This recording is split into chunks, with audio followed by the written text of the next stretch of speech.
smoker, we're here to save the day. We got tips and tricks, reviews and more. Join us on the back porch, that's what we're here for. We're not professionals, but we're here to help. Take a step into the lounge, don't be by yourself. Light up a stick, let the stories unfold. In the back porch lounge where the vibe is bold.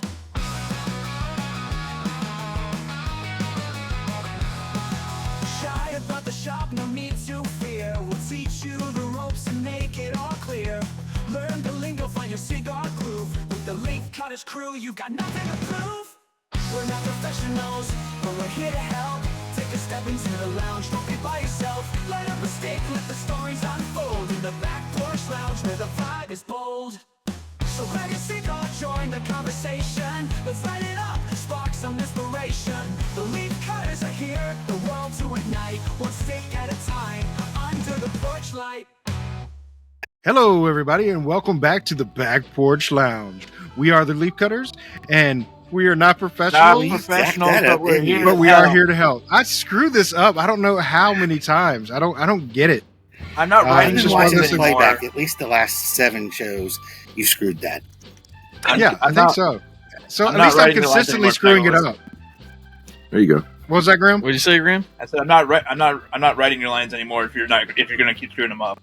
I need a professional. I need someone that'll actually dedicate to the craft. Yeah, I'm not doing that shit. That's too much Do involvement. it. I can't do that. That's unfair to everybody, honestly. So today is going to be kind of a special episode for us. First of all, I want to introduce this cigar, but of course, this is a Penny cigar. Thank you, Penny's Public House. It is the RoMa Craft Neanderthal. Yes, we've been doing a lot of RoMa Craft here lately, but it's thanks to Penny. Penny gave us a lot of RoMa Craft to smoke, so that's what we're smoking. So, it's not like we went out and got these. Penny actually, gave it to us. But of course, negative. I can't go out and get them because I'm in Georgia and we're not allowed to have RoMa Craft, evidently. This is really negative. What? What do you This is mean? getting darker and darker. What's wrong with you?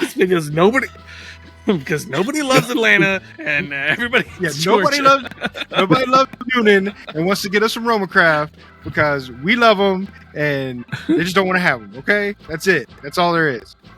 But we do love a RoMa Craft. I'm just saying. That's true. I think that's biased because we're going to be reviewing this later, and you're just like, "Oh, I already love it. I haven't even put it in my mouth." I said we love RoMa Craft. I didn't say we necessarily love the Neanderthal. Oh, that's true. That's fair. Ah, You're still biased. I've had a You're still couple of biased. these. I'm going to stick by my guns. You're still biased. I know the Well- answer to this question. okay. I'll save it for later, but I'm really looking forward to It's this. like I've already smoked like 4 of these, so we're good. I know what this tastes like. But actually, Billy has a different cigar than us today. I do. Fortunately, we couldn't get him a RoMa Craft because, like I said, we're not allowed to have them in Noonan, evidently. Nope. Just saying. I'm going with the Perdomo and Minso 70 sun grown. And see, So- if we would have had RoMa Is it Craft a in our Menso? area, he could have smoked the same thing.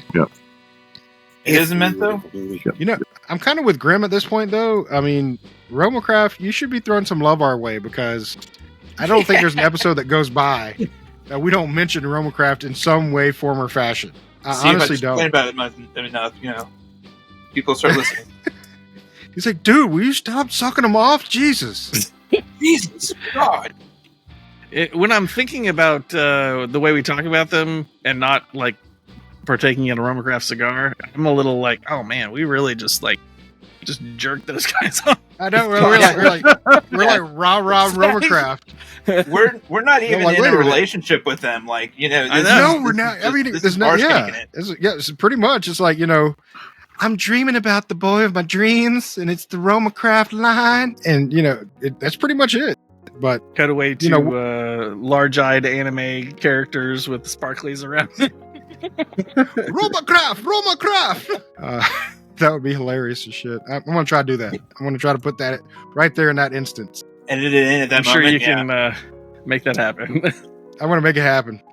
Do But it. today is a special episode. We're gonna it's gonna be our collectibles episode. We're gonna bring some collectibles on for you because we are cigar enthusiasts, to a T, but we're into other things too, so we like to bring to the forefront what some of our guys like to do, and that's collecting. So we are going to bring that out today. And while we're lighting up, Robert has a question. Okay, so it's been stated in past episodes. During the Civil War times, General Grant was sent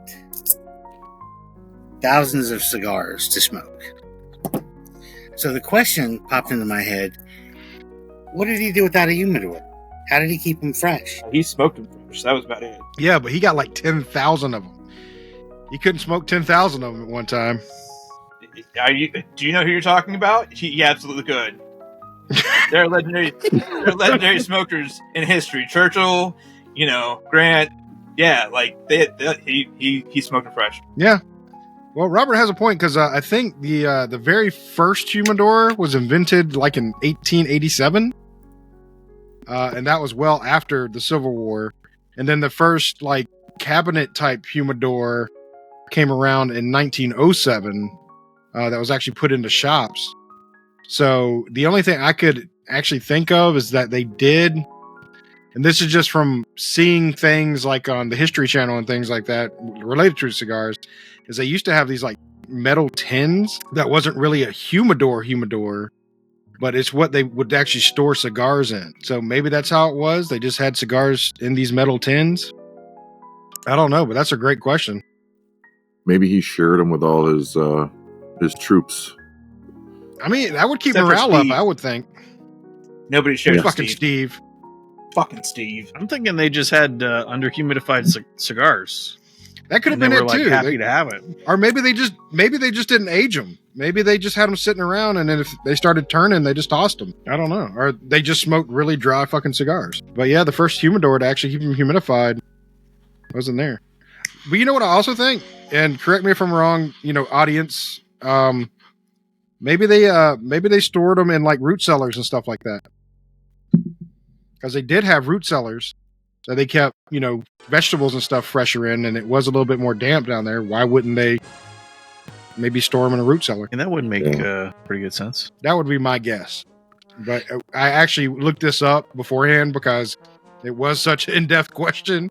Like, I have no idea. And I couldn't find anything on where they stored it pre, 1887, because there was no humidor before then. You need one of the experts from the Pawn Stars to come on I know, right? and explain it. Rick, I don't come know on enough our about show and this explain how- topic, so I'm going to call Jim Bob. Jim Bob's an expert in cigar history, particularly around the Civil War. I got a guy for everything. Yep, bring in the beard of knowledge. The beard of knowledge.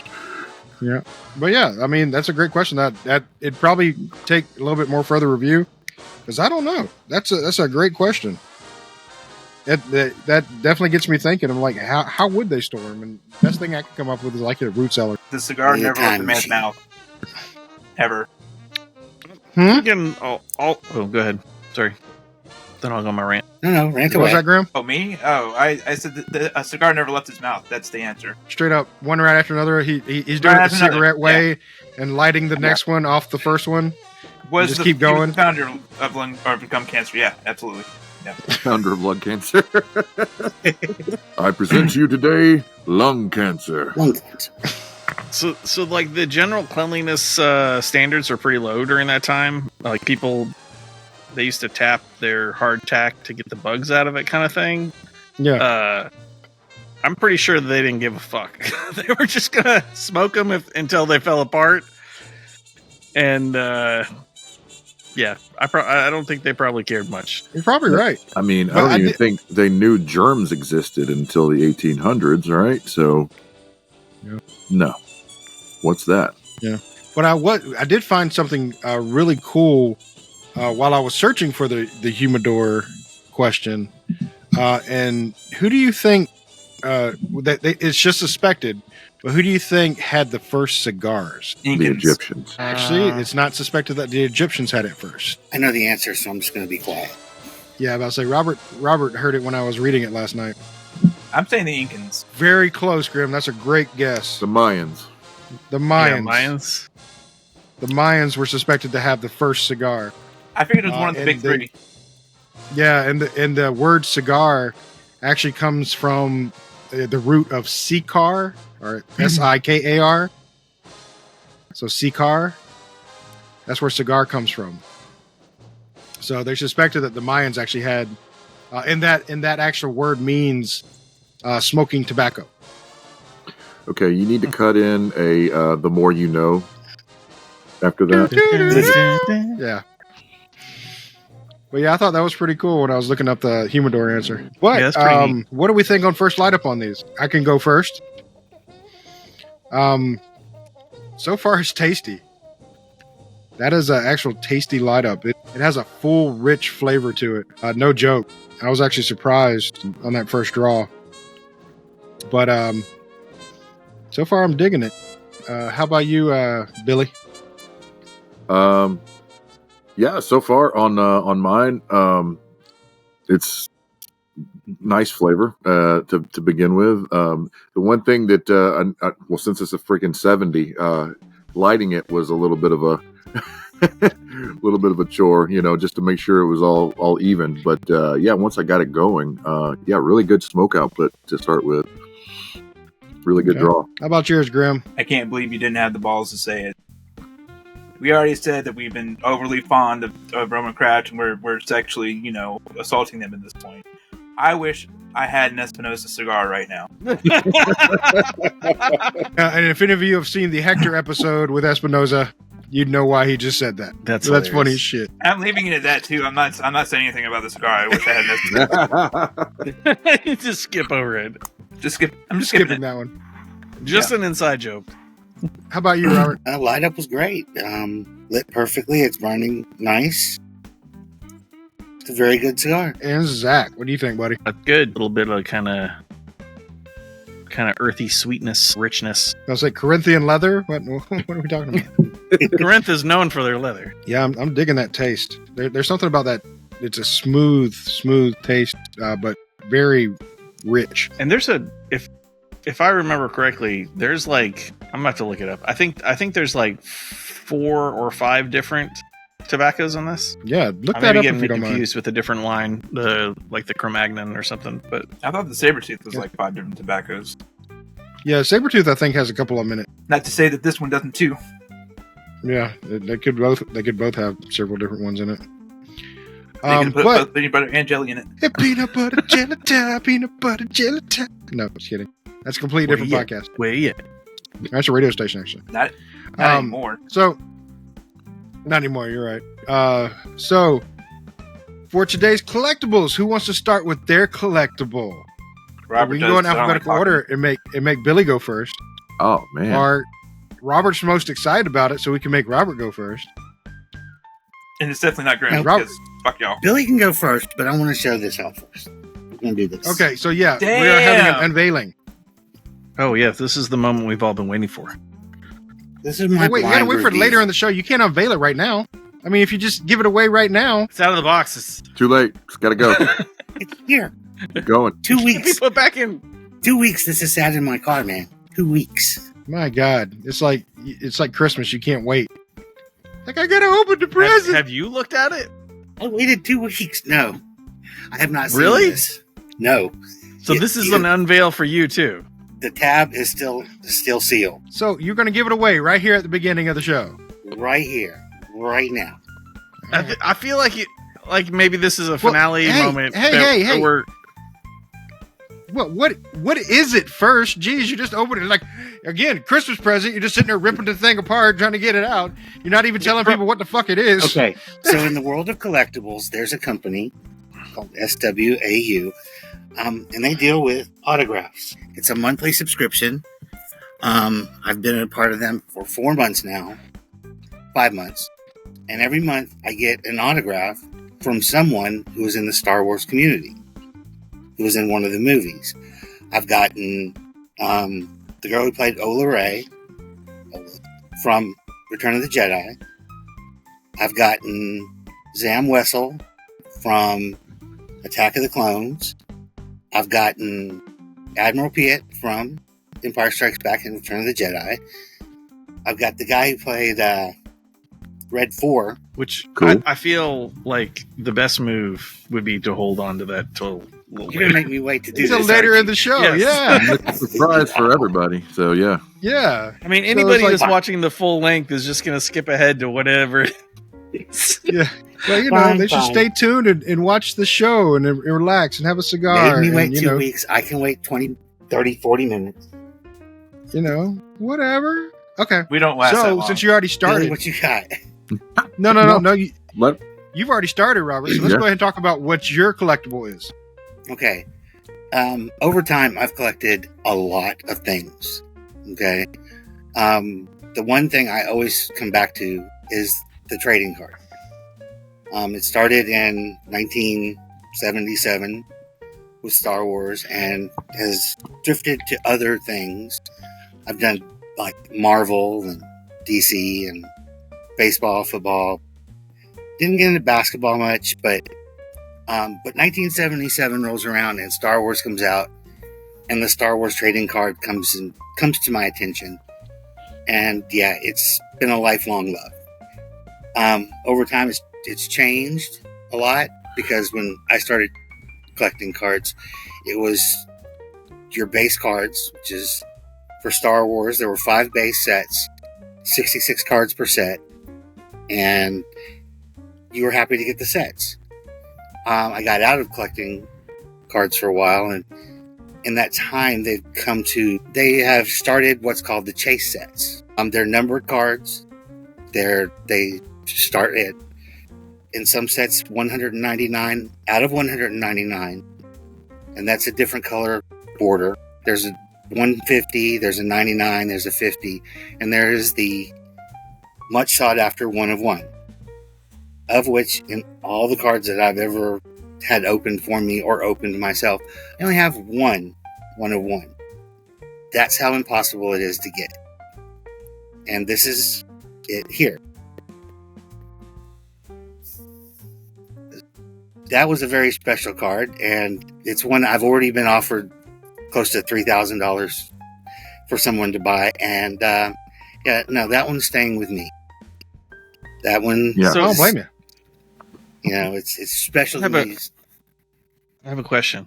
Yes. Mostly just since I'm not a specifically a card collector anymore. I did collect Magic cards for a while. What is like the average number of a card in that series? If this is 1 of 1, how many of the common cards are The there in base that set?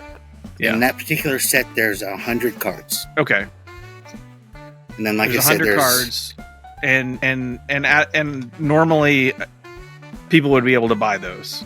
Yes. The 100 cards. you buy a box or pack, you open it, and you get mostly base cards. Cards that are chase cards, like that one, came out of that pack. Comes out of one of those packs. Right. They don't tell you what pack it's in. They don't sell it special. They just put it in with all the others. It's like the Wonka golden ticket. Pretty much. Yeah. That's cool. You open the pack and you're sorting through the cards, and all of a sudden, that one pops out. Magic. Magic. Magic. That's cool. So yeah, it's just one of That's those cool things that happen. And they, like, that one was the black 1 of 1s. Like that one, I think was one every 8,000 packs Wow. with like 8 packs per box. Yeah. So That's cool. I mean, it's Very Han cool. Solo of all things. So that's Right. amazing. Did- that Did you lift it up and I miss it, or I've seen a picture of it? Or we No, gonna he show doesn't have it with him, but we'll show the screen Yeah. cap of it. Cool. it is very cool though. It's very cool. I've seen it, not in person. And it just Apparently, popped it's up on in the some screen, sort of and I think it looks cool from the screenshot. bunker that is deep below the Earth's mantle, guarded by sharks with frickin' laser beams and exactly. pressure sensitive floors that release spike traps and hanging axes that swing. No, actually, See, what I Zach, think you it know. is, he just took a picture of one online. He was like, "Yeah, I got this card. This is my car. That's what I got." I demand to see a current newspaper next to your face and the card. Exactly. You damn liar! You ain't got no Han Solo. Fake. Fake news. Fake news. That's awesome. All right. Yeah, but that's an awesome get. I mean, even for a non-card collector like myself, that would be one of those mecha things that if you actually got a 1-on-1 and something like that, that's cool as hell. Oh yeah. And I'm moderately familiar with the Star Wars films and appreciate them, we'll say. Are you saying that sarcastically because of your rebel shirt there, buddy, or like? Yeah, A little bit. He's like, I don't write fan fiction in my spare time. no. I might read a little bit. No. I may have heard of that Heard of the Star Wars? That little startup indie film back in the day, Couple fans. Not that many though. All of them are terrible people. Every single one of them. All three. All three of them. And I think they're all on this podcast. No, wait, there's one that's out sick today, and that's Andy. So Yeah. I was gonna say Andy's a pretty Horrible. big Star Wars fan. Okay, so 4, 5, 6. There's 6 of Yeah, us. Andy caught Ebola or something. He's bleeding out of the eyes and nose and ears or something. Is that what he's doing? Holy he'll be back shit! next week, folks. He'll probably be back next week, though. He'll be fine. Is this why you guys He just didn't tell needs- me before the show? You just need to sweat. You just need to sweat it out. Just That's sweat it. it out. Put some Windex on it. You'll be fine. some tussin. Some tussin. Get some tussin. Get some tussin. The Tussin. All right. So, which one of y'all want to go next, Grim or Billy? Not me. Okay, he Oh, doesn't yeah. want to go. All It's right. like deja redo all over again. I know, right? I don't want a second spot. I'm going last. I'm going I last. want last because that I'll means go. I've postponed as much as I possibly can. All right, Billy's going next. Cool. You want to do a little intro? There you go. There we go. I got you. So, pretty much ever since I've been a kid, I've been, obsessed with all things technology. I call it technolust. So, over the years, over collecting video games and, anything being like old stereo equipment to, pretty much anything technology, laser disc players, I pretty much have an obsession with, but video games would probably be my number one, and video game consoles more so than even the games, I would think, just because I've always had this curiosity with the technology behind them and who made them and the history behind them and this and that. So the one I've got to show today is probably my most obscure console. So the Nintendo Entertainment System. Everybody played it growing up. In Japan, it was called the Famicom. It actually came out like a year or two earlier in Japan, and it looked quite a bit different. And at a certain point, Nintendo decided that they wanted to come up with a way to be able to save your games, because originally they didn't have batteries inside the cartridges to be able to do any save games. So that's why you saw some of the early NES games have a password system. Like the Metroid. Yeah. Justin Bailey. Mike Tyson. Yeah. Mike Tyson Punch Out. Yep. So they came up with, in Japan, a disk drive that you could add to it. You could save your games to, and they also had like kiosks where you could go and put in a blank disk and download a game into the disk drive, take it with you, take it home, play the game. That's cool. And then at some point, Nintendo licensed out their system to Sharp, and Sharp put both the regular Famicom and the disk system all into one system. And that's what I've got today. This is actually the second variation of it, right here. Ooh. It's called the Twin Famicom. Which, Man, that's geeky as shit. yeah. That's geeky as fuck. That's love geeky as fuck And right you see, there. it's got we've got Super Mario Brothers 3. This is the Japanese version. Ooh, Yeah. nice. The cartridges are a lot smaller than the NES games. Yeah, and that's they're almost all- like the Nintendo 64. Yeah, they're actually smaller. And Yeah. the crazy thing about that is the PCB, the actual motherboard on the inside of the cartridge, is basically the same size in America than it is in Japan. with the exception of the pin layouts being a little bit different. But they decided in America that they didn't want to have it look like a toy. Because there was a video game crash that happened after like 1983, and Nintendo didn't want to be associated with that. So in America, they made the NES look more like a VCR. That's why it looks the way it does. But in Japan, totally different situation. But the discs are not like a regular floppy disk. They're proprietary. They only work in this one system. So even then, Nintendo was like, "You got to get your shit from us." Yep, exactly, exactly. From the very beginning. But that's just probably one of the most obscure things I've got. This one is a little bit different than the original one. This one is they call it the Twin Famicom Turbo because the controllers have built-in turbo function. Nice. The other thing about the Famicoms that are different than the NES is that the controllers are hardwired into the system, because in Japan they were under the assumption that kids or whoever's going to play the games was going to sit right up next to the TV, because most TVs were smaller back then. So they just went ahead and hardwired them into the system. Also, the controllers are a little bit smaller because difference in people, difference in the size of the population. But didn't the controllers like sit on each side of the console?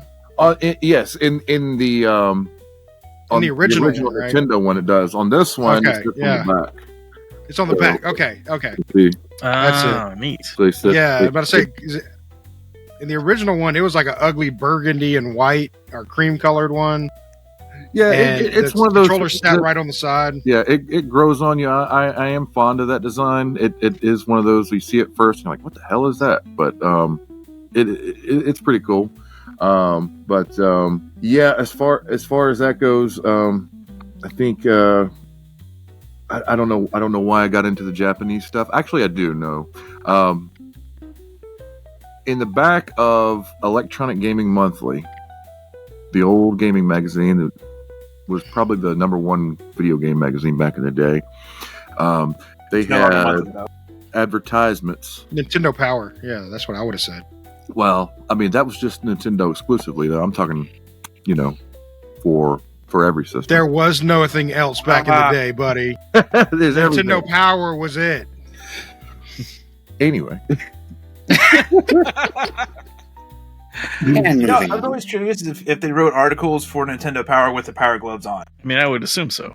Yeah. Well, absolutely. They have the power to write what they needed to write then at that point, right? Like that. Well, that's it. But you're talking about typing. Remember the Power Glove? It had like a keyboard on it. Mm-hmm. You could type. On the Power Glove. That too. Yeah. Straight from the Power Glove. Power Glove wasn't made by Nintendo. Yeah, I know that. It was made by Mattel. Yeah. Actually, it may have been somebody different, but Mattel licensed it for America. Mattel licensed it, but it was made though, and that's part of the reason why a lot of the stuff that the Power Glove was made for didn't quite work right. No, it was really cool. I of course had to have one when they came out, because the movie The Wizard came out, and I mean, it's the Power Glove. It's so bad. Yeah. Well, when the Wizard came out, okay, you remember the game that they were playing when he introduced the Power Glove? Rad Racer. Yeah. You could not play Rad Racer with the Power Glove. No, I tried. It did not work. You couldn't play anything with the Power Glove, to be honest. No, that's not true. The only thing I found that you could actually play with the Power Glove was a game called Gyromite that was built for the robot. Yeah. You could actually use the Power Glove to do it because it was only 2 buttons. Yeah, that game was infuriating as fuck. That robot, when the NES originally came out in America, I had gotten the big deluxe set that had Rob the Robot in it. I had it. Yep. Opened it for Christmas morning, stuck in Gyromite, tried to figure it the fuck out. And after like several days, we were like, this just doesn't work worth a damn. This sucks. It looked awesome. I was really like depressed that it didn't work. Ended up taking it back, getting the base set and picking up a couple of extra games instead of instead of that. You know, it was cool, but it did kind of suck. Well, I mean, we could probably have a whole nother episode about Rob the Robot, because I can tell you about the stories I had with that little fucker. Yeah. But we won't go into that this episode. But getting back to your system. Oh, go ahead, bro. Can you still find games for that? Like eBay and shit like that? Oh yeah, there's plenty on eBay. Now the pricing's all over the fucking place, of course, because retro games are, unfortunately, the prices are insane. And if you didn't start collecting them when people didn't want them, then you're kind of out of luck unless you want to pay a premium. Yeah. Or you can get lucky sometimes and find deals. I ended up getting a bunch of lots and just picking through games that I wanted and just reselling the ones that were basically like a bunch of like mahjong games and sports games, RPGs that I loved, but I can't fucking read a Japanese RPG. That's why the games that I tend to collect for are, games that you don't really have to read to be able to play, like shooters and platformers like Mario and stuff like that. The only RPG. What's that? There's a solve for that now. What's that? You break out Google Translator while you're playing and have it pointed at the screen. No, and then you can play the fucking game. You legit could do that now. You could do that. Pretty cool. Or the simpler thing to do is just to play the patched English version of the game. Yeah, I mean, you could do right. that, and that makes sense. Well, even simpler is just learn Have Japanese. somebody tell you what the word means. Come on. Yeah. Sure. Yeah, you bring your Japanese friend over and say, "Hey, what's that say?" Say it with me while I play this entire game. I want you to read everything while I'm playing the game. Read everything. He's like, really? Did you bring me over here for this? I thought we were going to play a game. I am playing a game. We're going to play Dragon Quest 1 through 6 on the NES. You can't leave until I'll feed you, and I'll give you water, and there's the bathroom, but only when I pause it. I have a friend who was obsessed with the Final Fantasy series in his we'll say preteen and early teens especially, and he would play, like, he was constantly trying to get was it Final Fantasy 2 on Famicom that wasn't released in the US. Yep. And he was constantly like saving his allowance to try to order one of those on eBay. I don't know if he ever did, but I feel like there was maybe an adapter that you could play Famicom games and so he was ready to get that as well, but he was super stoked. I think he ended up playing an emulated copy, but right. I remember how excited he was when he finally got to play that game. Was it 2 or 1? I thought 1 never released here in the States. 1 did. 2 and 3 never came out in America, at least originally. Okay, and 5. I had it backwards. Yeah. And 5 never came out, which was a Super Nintendo game. That's why the numbering is all screwed up. That's why you get 1 for the NES, 2 for the Super Nintendo, which is actually 4, and then 6, which is what we call 3. And then it jumped on the PlayStation, and then it jumps to 7. And then people that didn't know what the hell was going on, they're like, where the hell did the rest of the games go? Right? Yeah. 6, man. Yeah. But one of the other little facts that I was going to say about the Famicom is the sound hardware in the Japanese version of the system is actually more capable than the American version. For whatever reason, there's like an FM synthesis chip that they added as an extra on the Japanese version that they didn't bring to the US. And there are some games that really take advantage of it in Japan, and you can really hear the difference. Like Castlevania 3 is one of the big ones. If you go try to find a copy of the Japanese version, which is like called Akumaju Densetsu or something like that. But yeah, what he said. Yeah, that game is like ridiculous in price just because people know that the sound is better on that. And that's cool. It's pretty cool. Yeah, it costs extra money. That's what that means. All right. That's awesome. So, anything else to add to that one? All good. All right.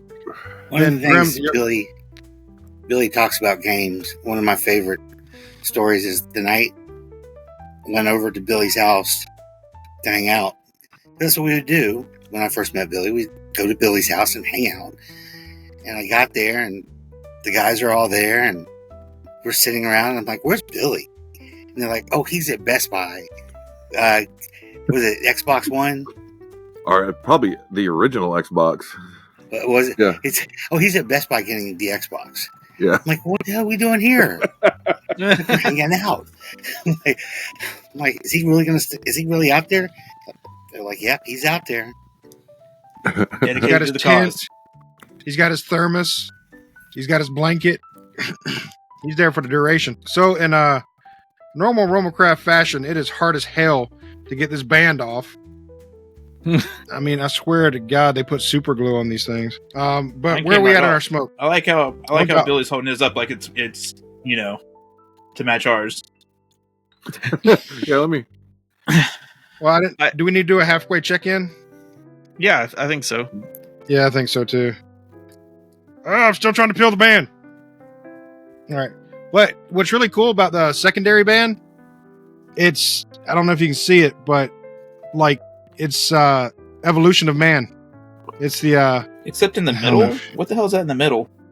I think it's a cave drawing. Is Sort of one make them. it out. It kind of just looks Yeah, I like think rice it's like a- paper. yeah, it's hard to see, but yeah, it's the evolution of man. It's kind of Oh, cool. well, I don't know what that is. Maybe that's Maybe that's the extra glue that they use to get this damn band on. I don't know. Maybe that's the country that the Neanderthal was discovered in. Maybe. That You might know, have to I'm gonna- research I'm going to that. go on par with our conversation so far, and that is a Final Fantasy logo. That's it. That's definitely it. So- So halfway point on mine. Yeah, go ahead. I've had to touch it up a few times now.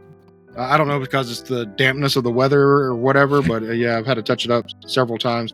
Now that it's gone out, it hasn't gone out, but it's just burning like weird on mine. But still a full body cigar. Still has that great taste when I lit up. Hasn't gotten any stronger, hasn't gotten any weaker. It has stayed consistent so far. And I'm, of course, still enjoying it. How about you, Billy, and that Perdomo? Perdomo's treating me pretty damn good so far. The flavor I'm getting out of this, I think I'm picking up a little bit of leather, just kind of on the retro hail, just that kind of natural earthy leathery flavor. But I think this will be this is more of a medium body cigar, not really super heavy, but flavor wise it's pretty strong, but pretty good on the mouthfeel. Nothing as far as leaving any kind of film in your mouth or anything like that. But yeah, so far I'm digging it. It's great. I just retro held mine, and I have tears. It's spicy. That is some spice, baby. I don't think I haven't retro held. I think this is the second one I've had. The first one I had was a Segundo, and I didn't retro held that one, but I did retro held this one, and whoo, yeah, that'll get you by the boo boo if you ain't careful. How about you, Grim? Yep. Yep. It wasn't a it wasn't a yeah, it was a yup. Yep. Gotcha. Still wishing you had a Espinosa? Yep. Hector for life. How about you, Robert? I did have an uneven burn, which I touched up. But outside of that, I've had no problems with it. Burning well, great input, great output.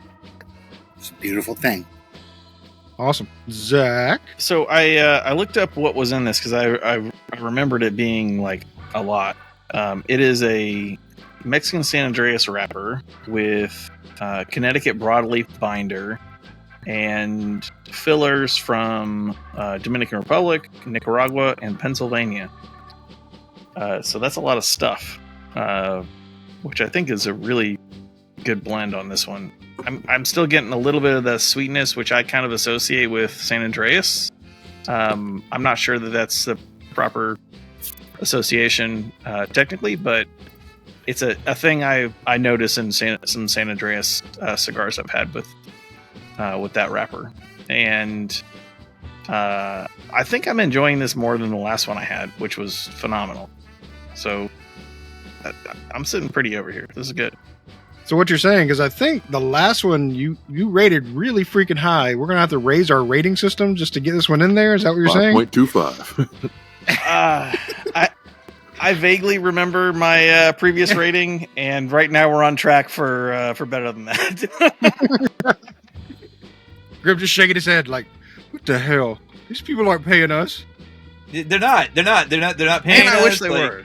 We're not getting their number. We're not going out for dinner and a movie. Like you guys are whores. They're whores. But let's. Well, to be fair, have we ever asked for any of that from RoMa Craft?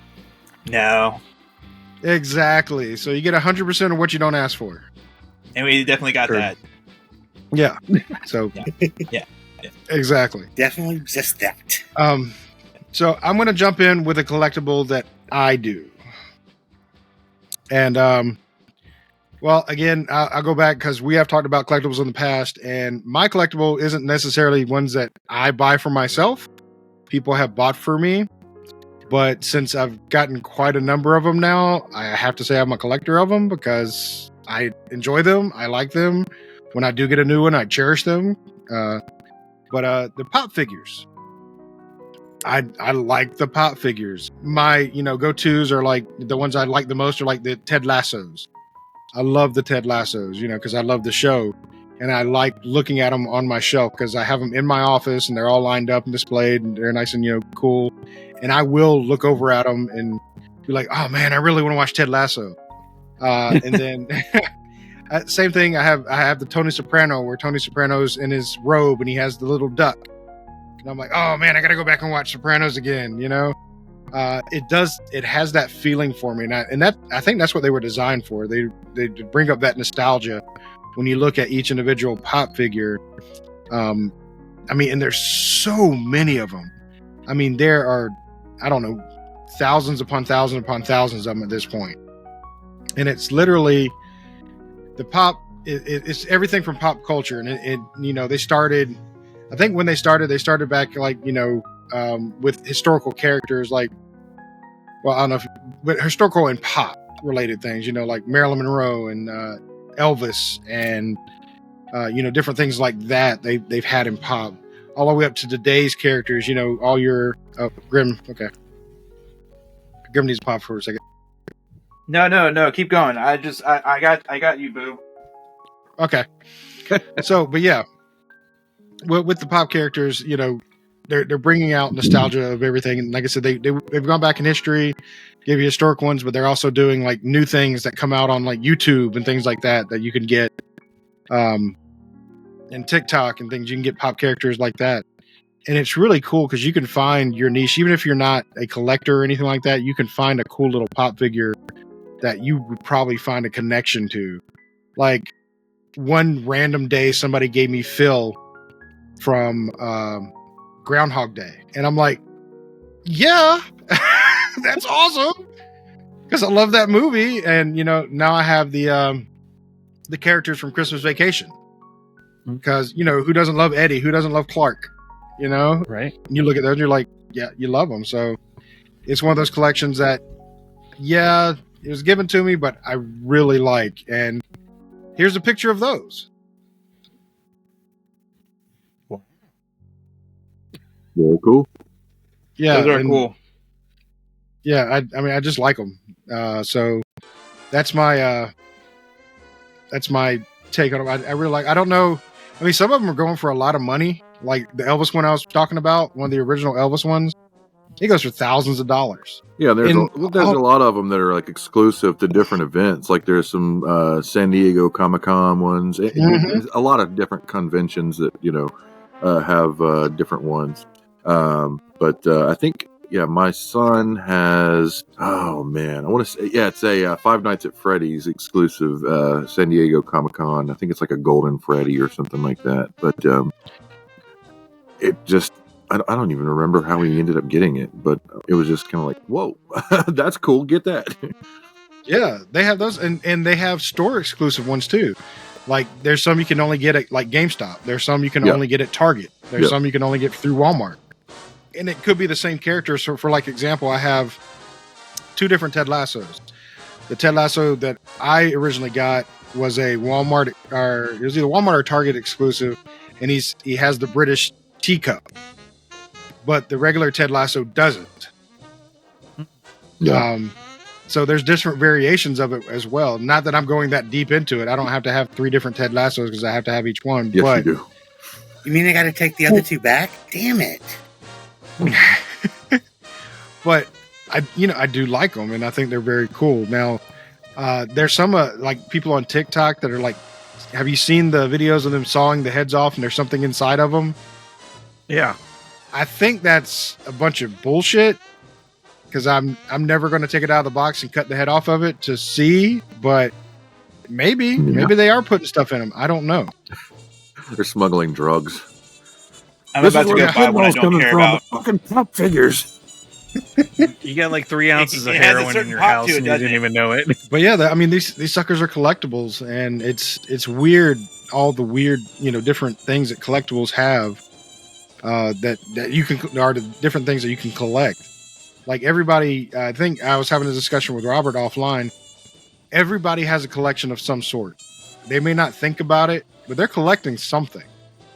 Yeah. Like Zach, you were a big collector of bourbon. You may not have thought it was a collection, but you had a lot of bourbons. Yeah, I did.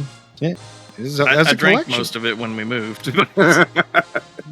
I mean, that's one that's worth it. And that's the one that you actually do want to open and have out of the box. Damn it! I did. While you guys were talking, I was trying to think of things that I collected, and I've collected things as a kid and that I no longer really like actively collect, but I still have in a box in storage. but I collected stamps as a kid, and my dad traveled a little bit when I was younger, and he would pick up interesting stamps from different places that he was for work, and family would like hang on to interesting stamps from other countries and stuff. And That's cool. I collected hat pins as a kid, and I still have them again somewhere in storage. But I was the kid that had like a hat with like 500 pins on it. That's awesome. When I was younger, I collected baseball cards, and I collected a similar story.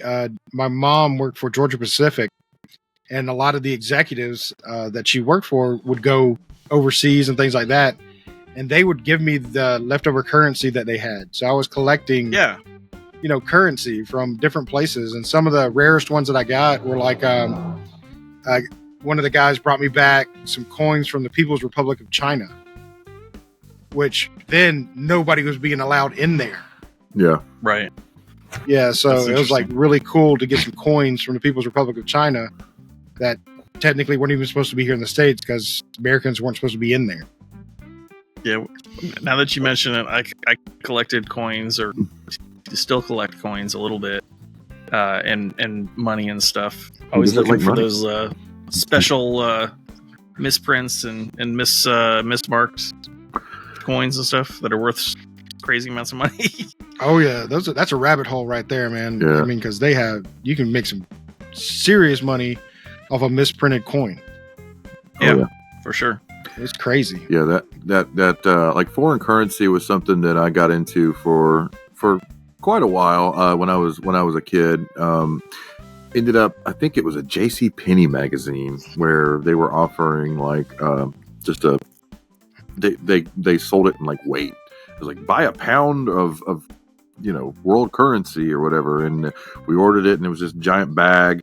Went through it, and there was like was it liras? Is that Italian money? Yeah. Yeah, I think so.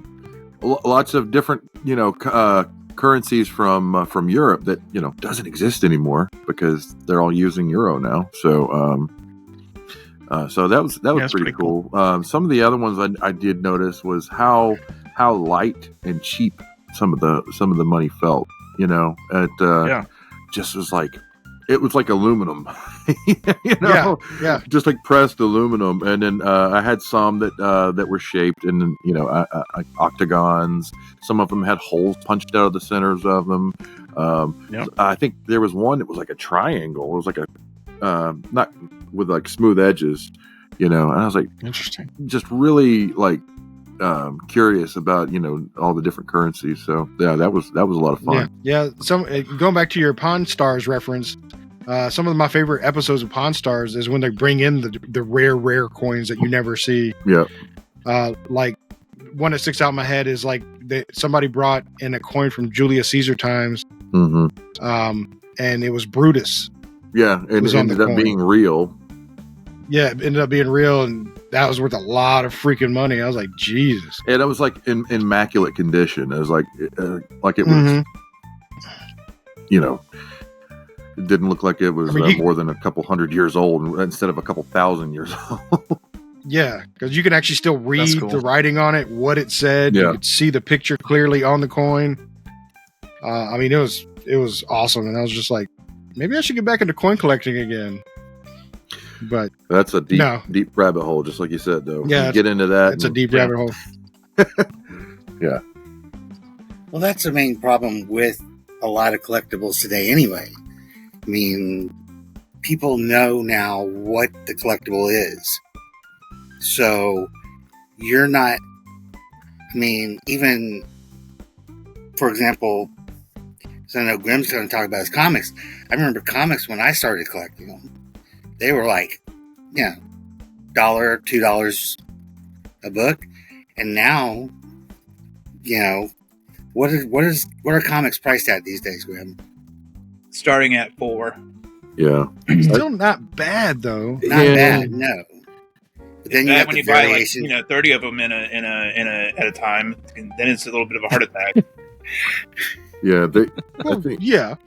we'll wait until we shift into Grimm's conversation before we get too far into the comics. But yeah, I definitely got into that for quite some time. So to reinforce Ben's though, for pop figures, there's also the habit of getting your pop figures autographed. Yeah. As Ben will show you a photo later, but that's Steve from Blue's Clues. Yay! Yeah, we met Steve at the Atlanta Comic Convention. It was a very interesting moment. He was a very nice guy. That's awesome. And if you And don't we remember got, Steve, you weren't part of the original Blues Clues You didn't members. watch the good Blues Clues. You didn't watch the good Blues Clues because Steve was the good one. But bring back that next one, Grim. I want to see that one again. So Is that Joker? It's Joker, because at one point in time for the New 52, when they rebooted DC Comics, he kind of cut his face off as a go fuck yourself to people or whatever, and then retrieved said face and belt strapped it to his face, and there was this entire crossover series for just that particular Joker, but it's signed by the writer and artist of that series. That's really cool. That's awesome. See, I haven't gotten that deep into it. But again, like I said, most of mine are gifted to me. So, majority of mine are gifted. I think I finally broke down and bought 2 pop figures. And they were for my wife because I knew that she wanted those. So I got them for her. But all the rest of them have been given to me. So, but I love them. I think they're great. So let's get off my bullshit. And since Robert's already brought up Grimm's, Grimm, how about yours, buddy? I don't have one. Okay. So Grimm has no collection. No, He's not into anything. He's just my living room is bastard. actually empty. It has a futon on one side and a little Zen garden in the middle, and nothing in the rest of it. I don't collect anything. I have no addictions, no hobbies. Please help. Yeah. And if I was about to call bullshit and start explaining what's in his living room, but I'm not going to go there. No, ahead. Go ahead. Make Okay, so it sound bad. when Make you it sound walk- bad. Right, when you walk into Grimm's house, okay, you have first you're assaulted by all the stuff on the walls, right? It's Assaulted. records that have been signed. It's stuff that other things have been signed. It's cartoons that he has drawn at different conventions by artists of comic books and stuff like that, and they're signed and on the walls. But that's just the walls. Now, when you look a little bit further, you see like game chests from like video games that, you know, like what was it? Fallout. He has Fallout stuff. He has Alan Wake stuff that's up on his like figurines and things. He has so many things. And then you get to the bookshelves. He has nothing but books by certain authors that are just on there, and I'm pretty sure all of them are signed. And All of some them. authors, they're all signed. Yeah. yeah, so and then records. He also has records that are signed. Yeah, he has a few collections, but I didn't even get to the collection that he was supposed to talk to you about today, but because I'm going to let him do that. But yeah, he's not a collector whatsoever. Nope. And somehow I got married, had kids. I'm not a nerd. Yay! Dodge the bullet. Dodge the bullet there. Oh, my wife hates me. Yeah. So. No, comics was the one I was going to bring today because that's the one I've kind of delved into the most. I have roughly 7,000 comics. Roughly. So just a few. Roughly. Just a few. Starter kit. But the reason I brought comics was they've taken, you know, beforehand comic collecting was just I have this issue and I have, you know, a straight run of whatever, or I have these special items or whatever. But now they actually do grading of comic books where you submit to a company your comic book, which hold on, I'll put it a little bit closer here. And they give you a score and basically seal that thing tight in a plastic encapsulating for all time to prove that your comic was in that shape at that point in time. Like, and it's a huge, it just, the amount of people that have graded comics or do graded comics now is just, it's insane. Like, just to do this one we were at C2E2 for this one. We got it graded because we got it signed by the author. I'm sorry. No, I'm sorry. The artist, Chip Zdarsky, was he was the artist. The line just to have somebody come witness it because it has to be witnessed by a licensed individual, like hours, just so we could say, "Hey, come watch him sign this, so I can give you my goddamn comic, so you guys can ship it off for 2 or 3 weeks, and then let me never look at it again." Well, I look at the front of it. I look at the front of it. Yeah. I don't. So let me I don't ask you read this the question. inside anymore. That day's gone. That's for So suckers. is the reason you have 7,000 comics because you actually have 3,500, one that you got graded, and then one that you actually got to read? No, actually, I only have, I want to say 6 graded comics. And 2 of them were gifts, and then 3 of them I bought myself, and then 1 I inherited. But yeah, I don't really do a whole lot of the grading. I want to do a little bit more of it, but like not a whole lot, because once again, like that comic, I can't read it. I can't show it to anybody. I just have it in my phone. So it's basically for resale value later. Like my wife likes to say at conventions where we're in front of like an artist or an actor or something like that, and they're like, "Oh, hey, you're getting stuff signed, blah blah blah blah. That's really cool." And she's like, "Yeah, no, it's my inheritance because when he dies, I'm selling all this shit." And that autographing process is no joke because, like Grim is saying, if you don't get it graded right there when they're signing it, the value on that comic drops if you take that comic home and then try to get it graded, because it acts, especially with the graders, they will consider any autograph that's not legit or they can't verify as just basically somebody taking a marker and writing on it, and they'll knock it down. It'd be the same as if your kid took a crayon to it.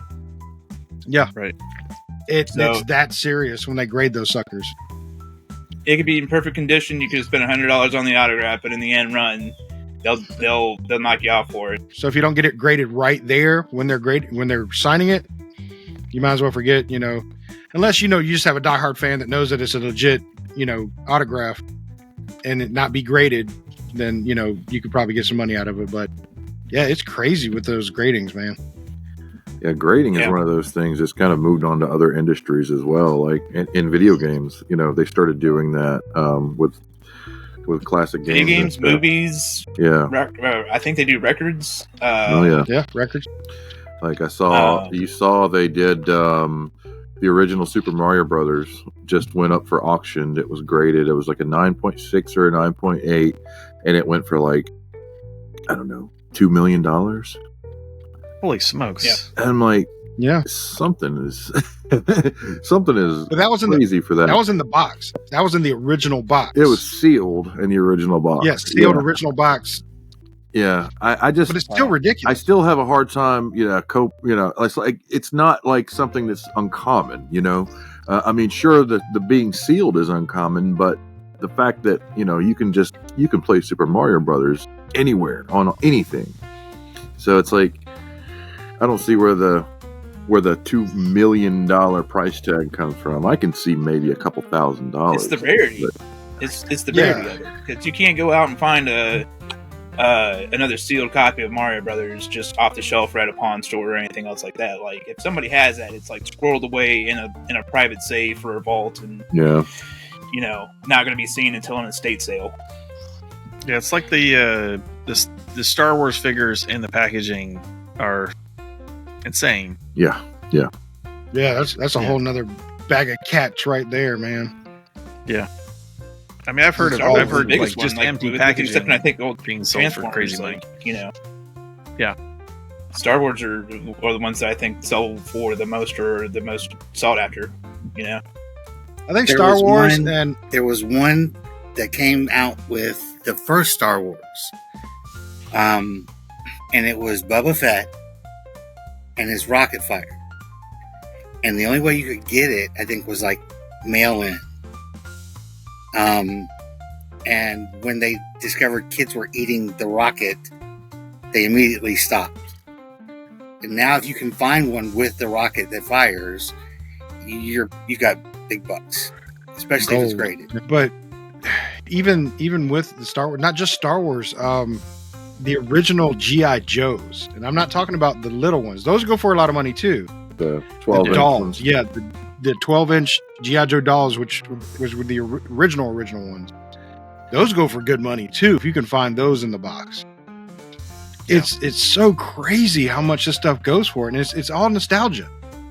It's like somebody's like, I played with that when I was a kid. I want to have it. It blows me away, and it goes back to the pop figures. I see the pop figure like, ooh, I really like that because it brings back nostalgia of what I saw. Yeah, it's the same for any of these markets. Like with video games, as the audiences get a little bit older, that's when you start to pick up in value. Because now you're starting to see things like Nintendo GameCube games and Sega Dreamcast games skyrocket in value because the kids that were playing those are now starting to get nostalgia for those games. And they have disposable income. Yep. So they're not now, on mommy's coin purse at this point. Mm-hmm. That's it. Yeah, it was. There was a point in time where places were giving that shit away. You could buy a GameCube game for pennies on the dollar, and now certain games are several hundred. And it's like it's hard to come to grips with some of that. It's like, man, why did I not just keep those games? Yeah. If I think about the things I used to trade in when GameStop was the thing to do for the longest time, Yes. Yeah. I'm pretty sure I traded in Def Jam's Fight for New York for like $2 at one point in time. That thing goes for like $300-400 right now for just a regular copy, not even like sealed or anything like that. I know, just a physical copy of it. Because nowadays you can emulate all of them. You can emulate all the old systems and play all the games you want, but it's not. For me, it's not the same. That's popping that disc in the Dreamcast and playing it on that bulky hamburger fucking remote. It was just fun that way, I even, it was such a cool system. It was, and I loved. I think Billy or Robert was the only one I knew that had the cartridge that you could plug into the Dreamcast remote, and it actually had a screen on it. and you can actually I've got some of those somewhere. I have one level of up your those. you can level up your character outside of the game by playing a little mini game on that sucker, and you could actually level up your character on it. So if you're on the go and you want to raise them a couple of levels, you could do that, and then pop it back into the Dreamcast. It'll come back up on the screen, and it'll be at the level that you had them at. That was the It was so freaking innovative and cool. yeah.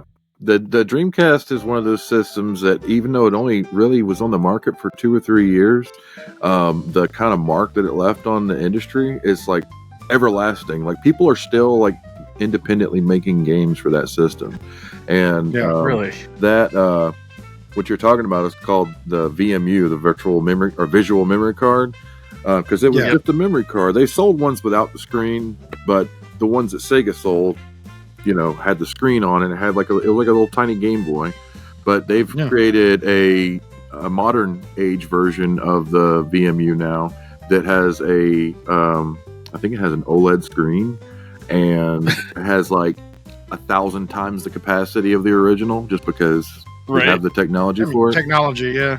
So, I mean, people are making all kinds of hardware for these old systems. Like, what you can get now is optical drive emulators, which you can take your disk drive out of that old system and replace it with a flash card reader or an internal solid state drive, and you can put all your games on that one thing. Turn on your system, pick the game you want to play, and you're playing that actual game on the real system.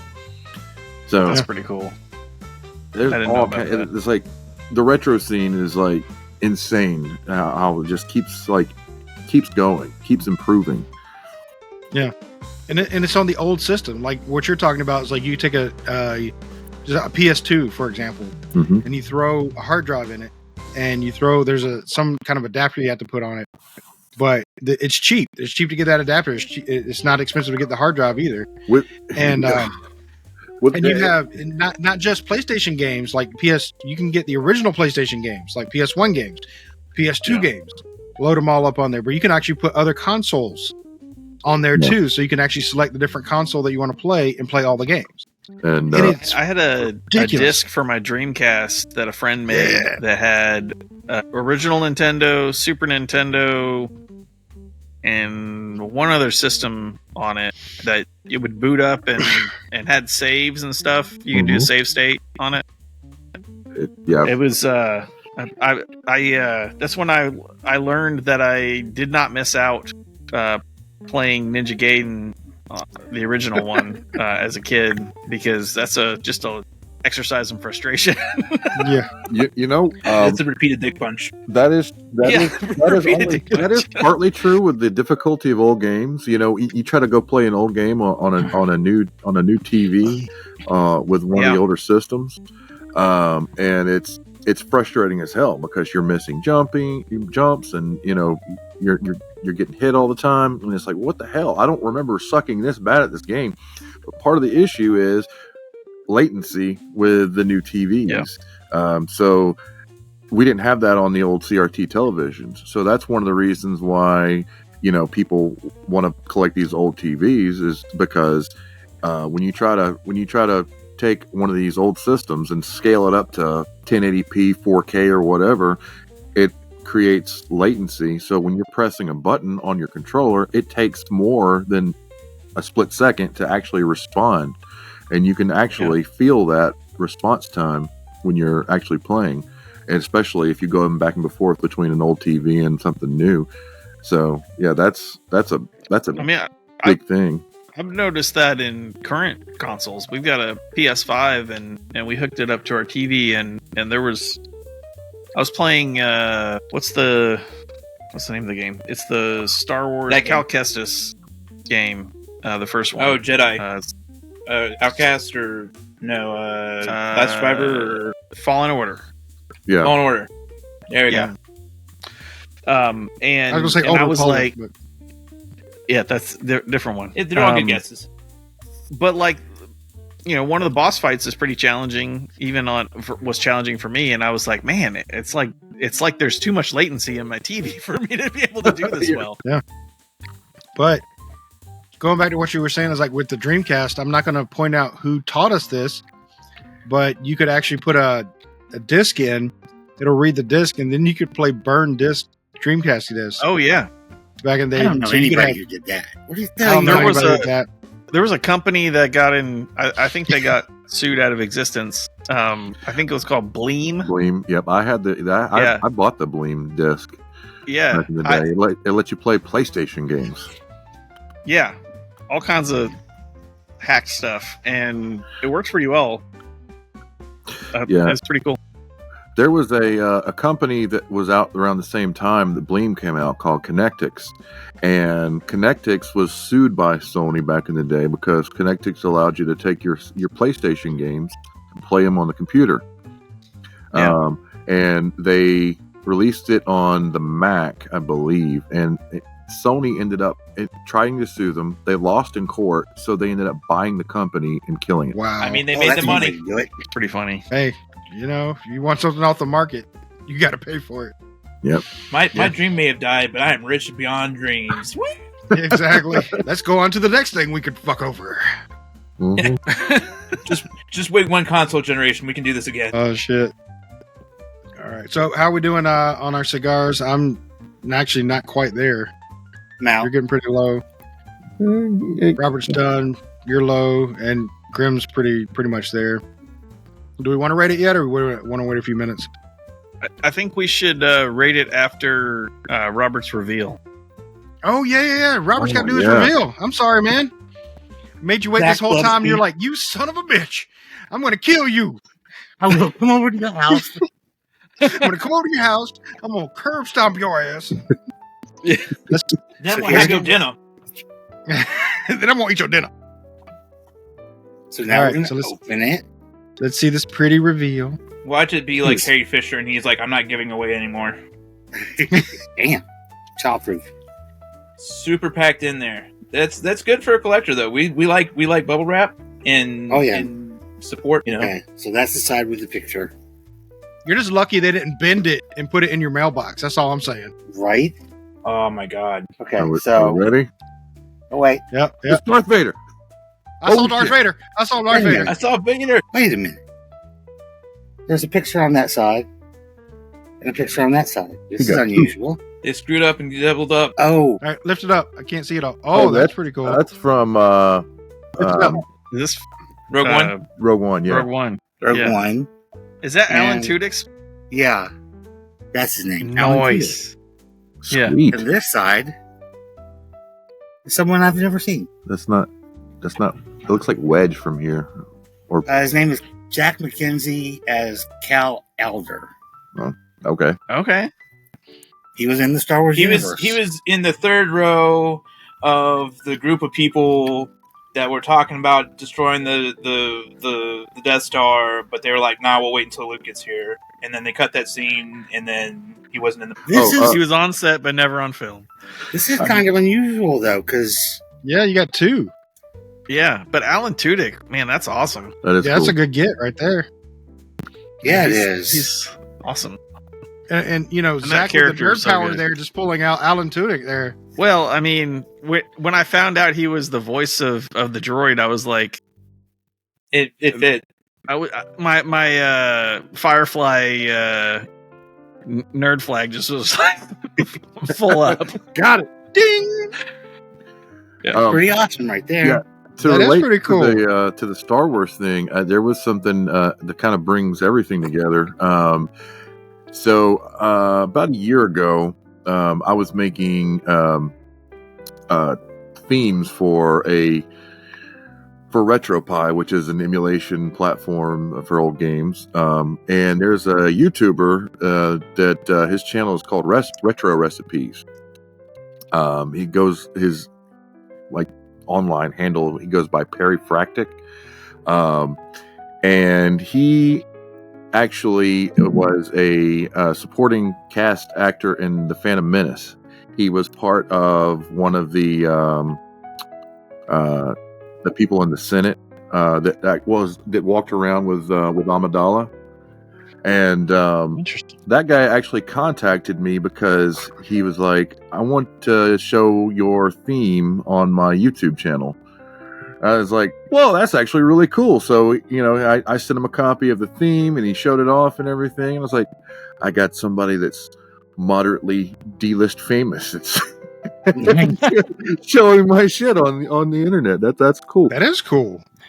Man, meeting some That's of the D-list folks is can be a negative though. Like, for example, me and my brother-in-law and my friend, we went to the ATL comic convention, and they had a couple like comic signers there, but they had one dude with this like giant display, and it said "Meet the Asthma Kid." The Asthma Kid. Okay. Now, who is the Asthma Kid, you ask? Well, I will tell you. The Asthma Kid was a kid that was in a crowd in a Walking Dead episode where they told him for the governor episodes that he was supposed to go out and find resources, but his mom yelled, "But my kid has asthma," and that was his claim to fame. Well, Wow. $20 for an autograph. Are you serious? Not even joking. That's why I was just like, That's wild. like, what would he have them even sign? Right? An inhaler? Exactly. Yeah. a Hold on, post-box this is Some for the my future. albuterol, please. Sorry. I'm so sorry. If you ever see this, you're like, you son of a bitch. I don't feel I bad. was your fan, but fuck you now. Fuck you. We actually ended up making a Steam group called the Asthma Kid Insurgents, Team Tacky, because we were just that impressed that he was just that, like, he was very confident in the fact that I had asthma. Hey, he's bringing light to the subject. People out there suffer from asthma. So did he, and it was just in The Walking Dead. They brought it up then. It ended up being in the end of the world where you're expendable at that point. To We be need to fair, outrun though. these zombies. Let the asthma kid start running first. To be fair, though, I doubt that guy watches this podcast. I don't think there's that many So he's got asthma asthma. sufferers that are smoking cigars. Yeah. At least it probably wouldn't be advisable. I mean, you say that. You can get a couple puffs in and then. Yeah. This is great. I go through a bottle of albuterol every cigar. My pharmacist loves me.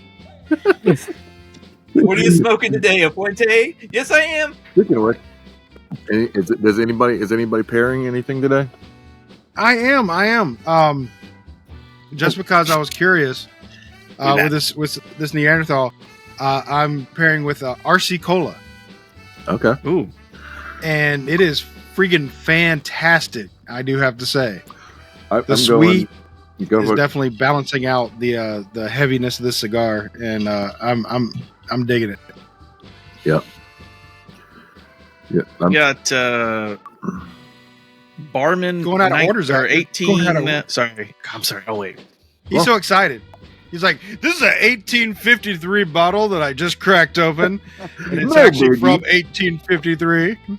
It was next to Grant at one point in time while he was chain smoking his cigars.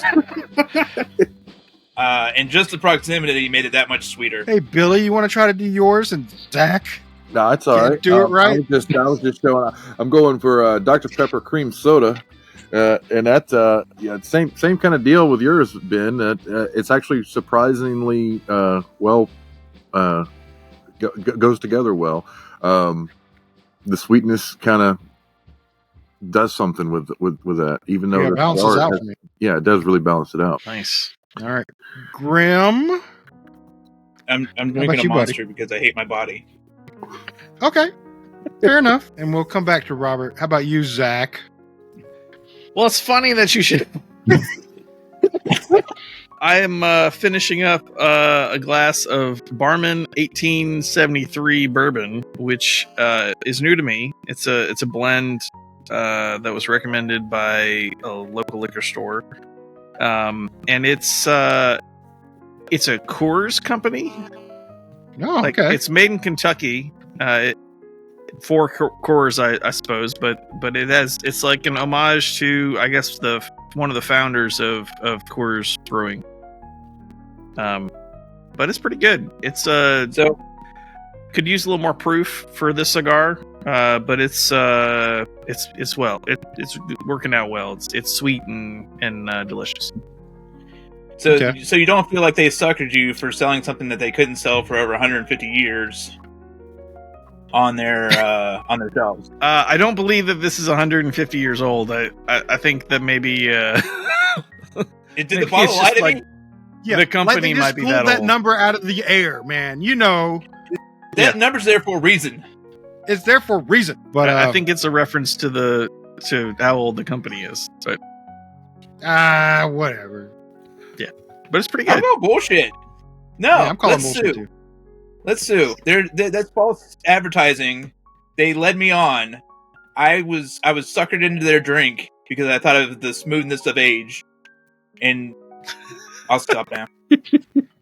And let's go get Robert. Robert, what are you pairing with today? Not only Diet Diet Coke. Okay. Diet Dr. Pepper as well. Which one do you think pairs better? Is Diet Coke or the Diet Dr. Pepper? The Diet Dr. Pepper. Yep. I'm telling you, that 23 23 flavors? flavors. 23 flavors just does it, man. There's another it helps. sponsorship we need. I know Right. Dr. Pepper. They'll never ever sponsor us, but We They talk should. positively about them all the time. we do all the time And we because will- it's a great. And we will stop if they don't pay. and all of a sudden, To be fair, we millions of won't Dr. stop Peppers. drinking it. There's- We will just stop talking about it. What are you pairing with? Not a Dr. Pepper. Not a Dr. Pepper. Anything but Dr. Pepper. This brown liquid is something else. It's a Mr. Pibb. It's not even a Pibb extra. It's a Mr. Pibb. Mr. Pitt. Miss Well, the shit. old Mister. He didn't go to college. He never finished his PhD. He's just got a master's or something. He dropped out. He had kids early. That kind of thing. Sad story, but still a good drink. Yeah, he still got it right. Don't matter. If anything, he's not paying off student loans. He's saving that money. He made the smart choice. Yeah. Oh shit! All right, so I guess it's time to rate these things. I have switched to the pick because it started burning my fingers pretty good. I mean, I know Graham's gonna hate me, but RoMa Craft knocked it out of the park again with this one. It's a great smoke. No film in the mouth. Besides the touch-ups, I have no complaints about this cigar. Like I said, in the burning uneven could be because it's, a little damp here today. I don't know. Might have an effect, might not have an effect. But overall, great smoke. I really enjoyed it. So this one's going to get a high rating for me. It's definitely going to get probably a 4.8. And that's not to knock it, down for flavor or anything like that. It's just that I think there are a couple of more other RoMa Crafts I like in the line better than this one, but that is not to take away from it, because if I saw this one, I'm grabbing it in a fucking humidor if I find it, because it is a Especially in Georgia. good smoke. Yeah, especially in Georgia. Can I buy that box? Yeah, I'm gonna buy it, and I'll probably buy multiples of it because it's that good, and I'd love to have one on hand just to smoke. So yeah, 4.8, hands Nice. down. How about you, Billy? This has been a really enjoyable smoke. It's been not too heavy, but the flavor's been phenomenal. I'm gonna probably, I think I'm gonna rate this 4.4. There are other cigars that I've had that I would definitely put above this, but just a very easy smoking cigar, enjoyable all the way through. There's no kind of film on your mouth whatsoever. And I would say somebody that was looking for something a little bit heavier starting out, this would be something that I would definitely recommend, just because it's not going to put you on your ass. But for whatever reason, some of the bigger gauge cigars tend to, I don't know, have better smoke output, but also kind of burn cooler. And I kind of like that. So yeah, I'm gonna say 4.4 on this. Fair. How about you, Grimbles? I stole a poem for this cigar. Okay. Need to I dim stole the it. lights. Start doing some bongo And drums. I'm not even ashamed to say that I stole it, and it goes something along the lines of, I hate the way you talk to me, and I hate the way you cut your hair. I hate the way you drive my car. I hate it when you stare. I hate your big dumb combat boots, and the way you read my mind. Does nobody get the reference at this point? Why is nobody fucking chiming in? I don't remember it all. That's 10 things I hate about you, right? It is 10 things I hate about you. Thank you. God. Let me go that far into a goddamn poem? Like, I'd read poetry in the first place. What the fuck's wrong with you people? Get the joke. I'm The just joke is, I don't shocked- hate you at all, RoMa Craft. I don't hate you at all. I'm just surprised you've seen that movie. That's the shocking part. To I me. haven't. I Googled it. All right. So since you don't hate the cigar, what are you going to rate it? 4.75. What was that? What was that? Was it one more time? What was that, Grim? A little bit louder. It was a 4.75. Was that 4.75? It was 4.75. Okay, fair. How about you, Robert? I'm going 4.8. Everything. That cigar was everything I loved about RoMa Craft and more. No complaints. Everything was perfect on it. Awesome. Zach. Well, so He's I love speechless. so Folks. many He's of those speechless. cigars. I'm trying to gather my thoughts a little bit, but You're giving it lip service without even talking. That's crazy. yeah. 6.2. Zach, just start doing this. Oh. So it's been excellent the whole way through for me. No burn issues. I touched up a tiny thing that probably would have fixed itself. Just a little place where a little bit of the tobacco was not even with the burn line, but it probably would have fixed itself eventually. But constantly good flavor and very enjoyable. It's a heavier smoke, so I probably wouldn't have it like daily. Not that I smoke daily, but Where it's Andy. I'm when trying you not need to.